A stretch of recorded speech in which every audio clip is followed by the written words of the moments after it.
If I would have told you 2 months ago that the Edmonton Oilers were just one win away from the Stanley Cup Final, right now, you would have told me I'm crazy. Especially considering what we have to remember where the Oilers were 2 months ago. Connor McDavid was injured. Leon Draisaitl was banged up. Zach Hyman was banged up. Matthias Ekholm didn't look like he was going to play another playoff game or another game for the rest of the season. Trent Frederick still wasn't even in the lineup. He wasn't even playing that good even when he got in the lineup at first. It was not certain what the Edmonton Oilers lineup would even look like on night one of the Stanley Cup playoffs. It wasn't even sure if Evander Kane was going to come back. But it simply did not get better from there either.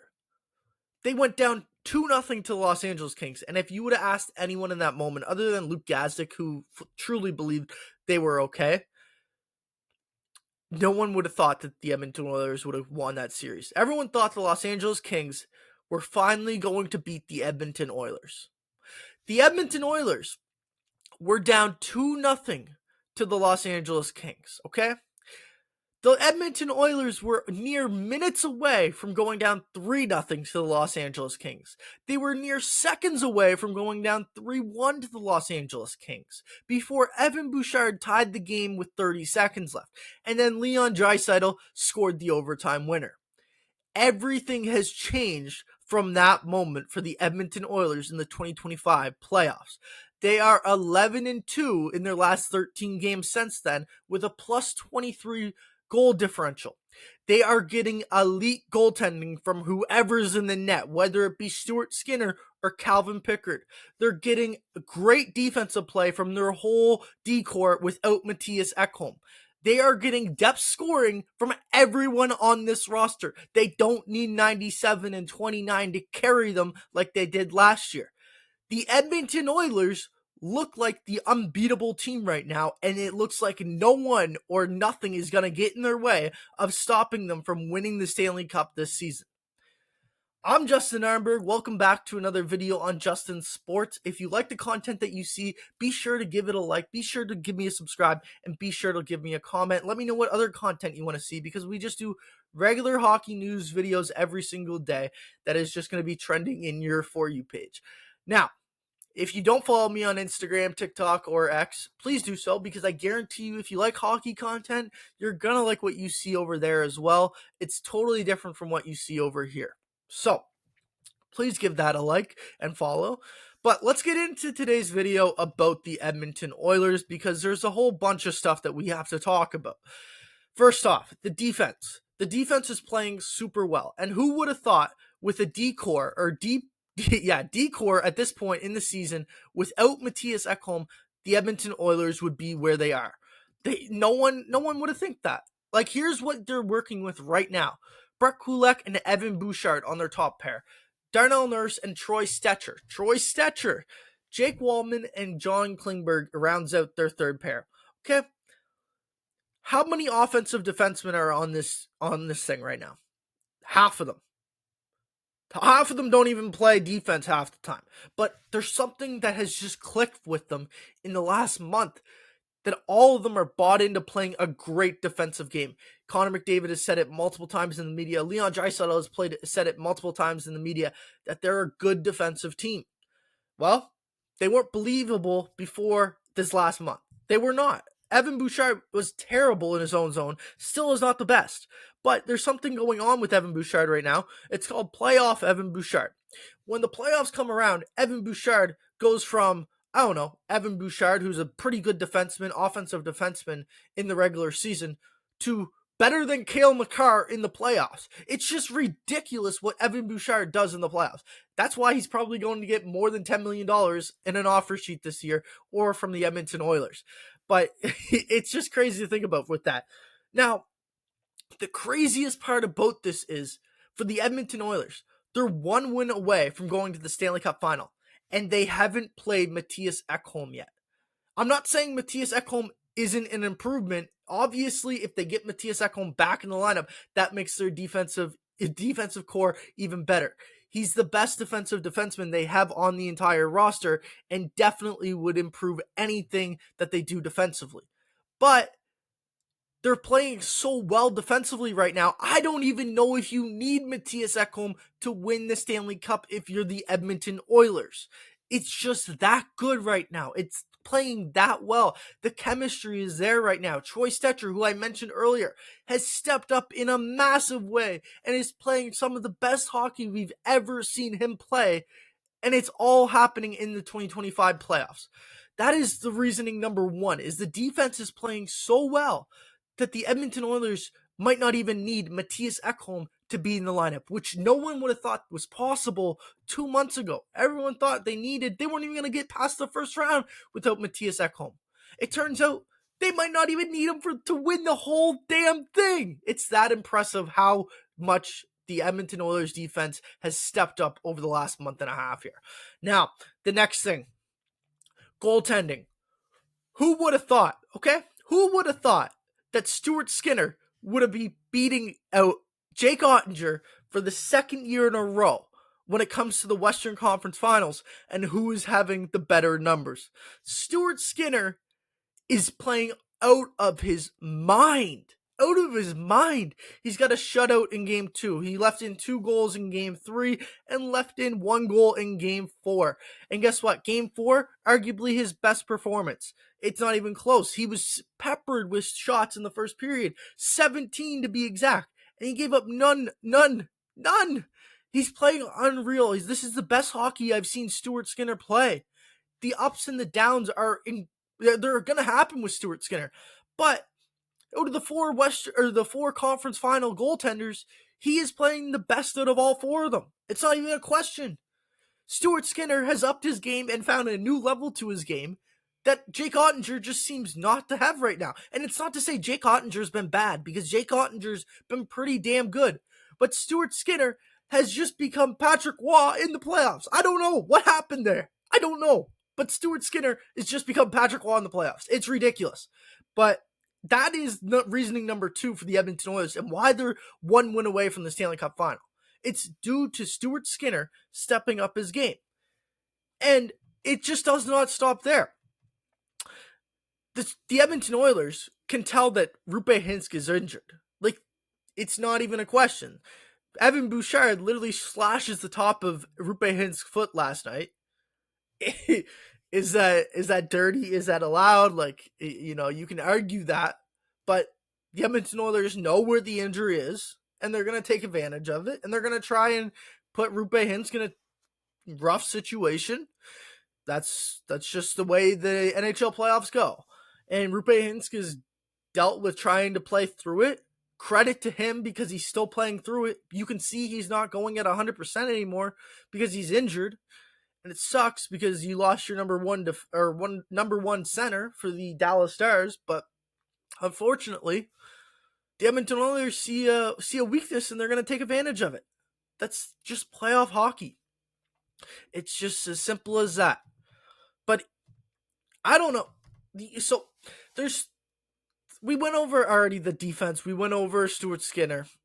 There's one more person who we have to single out here, okay? And that is Ryan Nugent-Hopkins, okay?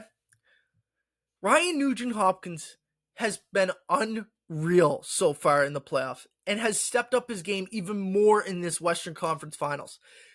In every single game, he's had at least 2 points or more. He is leading the conference finals in scoring with 9 points in 4 games. 7 primary assists. That is ridiculous. And Ryan Nugent-Hopkins might be one of the most underrated playoff performers of all time. In 89 games, he has 22 goals and 79 points. It's not just like he's been doing it this year. It's consistently year after year. Ryan Nugent-Hopkins gets it done in the playoffs, and he shows up in the big moments. Last year, he had 22 points in 25 games for the Edmonton Oilers. You want to talk about depth scoring? That is impressive. It's not 97. It's not 29. It's Ryan Nugent-Hopkins, the former first overall pick, that is helping the team advance and get to the Stanley Cup Final probably once again. It's impressive what Ryan Nugent-Hopkins has done. It's really impressive. He should be the star or the spotlight right now in the Western Conference Finals. Not Ryan Nugent-Hopkins has been probably the most impressive player in the Western Conference Finals outside of Stuart Skinner. Like, to think about that, like 4 multi-point games against the Dallas Stars, who's supposed to be one of the best defensive teams. It's pretty remarkable. It's remarkable. It's hard to think about, but yeah, that's where we're at. Listen, we got the news earlier today that Zach Hyman's not going to be in the lineup for the rest of the season, and that sucks. That sucks. It sucks for the Edmonton Oilers because the Edmonton Oilers will miss Zach Hyman for sure. They will miss Hyman. He's had 111 hits in the playoffs, the most by any player in the playoffs by more than 30. And it's gonna suck not having that physicality in the lineup. But the Edmonton Oilers are so deep and they're playing so well right now. I don't know if it's gonna matter. Like, it's like I said, it sucks, and Zach Hyman's a terrific player. I don't want to take anything away from him. But I think with the Edmonton Oilers right now, they just need to plug and play. Like, they're rolling so good that it doesn't matter who they stick in the lineup. That they're just going to get a full team bought in effort every single night, and you're going to get up and down scoring from the lineup. And yes, 97 and 29 can take over the game when they need to, but when everyone is scoring, the team plays so much better. It's not reliant on 97 and 29. The Dallas defense then has to think about everyone else and their scoring abilities and not just zeroing in on 97 and 29, because then that unlocks both Connor McDavid and Leon Draisaitl for more offensive opportunities. It's just simple math. It's simple math, and it's not hard to get. But yeah, losing Hyman sucks. I don't know if it's going to affect the Edmonton Oilers the way that some people might think. Now, here's the thing, though. Like I said earlier, the defense for the Edmonton Oilers has been unreal.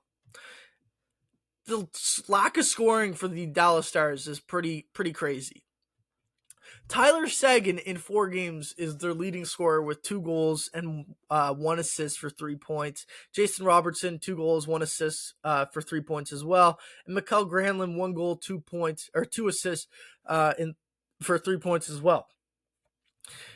Their Stars just aren't scoring. Like, they just simply have dried up. Like, they're not getting any goals. In 4 games, Mikko Rantanen has yet to register a goal. It's pretty remarkable to think that the guy was on an absolute heater, maybe one of the best playoff heaters of all time, with back-to-back hat tricks in the playoffs, and yet he doesn't have a goal in any of the games against Edmonton Oilers so far. It's pretty crazy to think about. But the one guy I want to focus in on is Wyatt Johnston, okay? Wyatt Johnston has played 4 games against the Edmonton Oilers, has 0 goals, 0 assists, and is -5. Yes, there are some empty net goals that have happened, and that's why he's -5 in this series.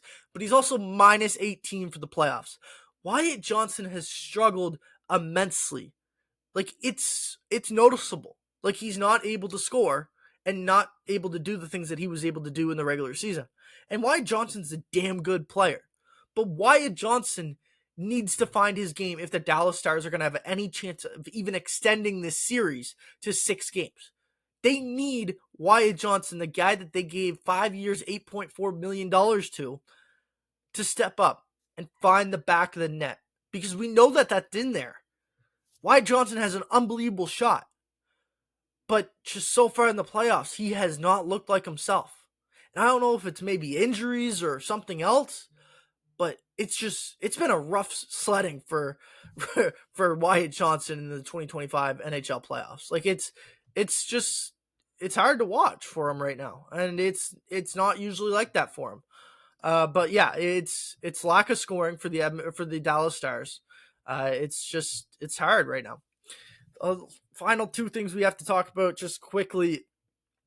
Apparently, Rupe Hinsk is on jet fuel. That's crazy.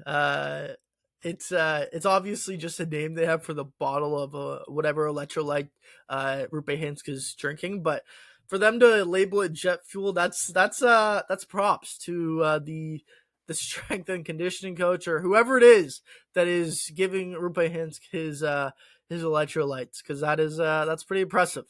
But yeah, I think we have to remember one thing though to wrap up this video. Okay,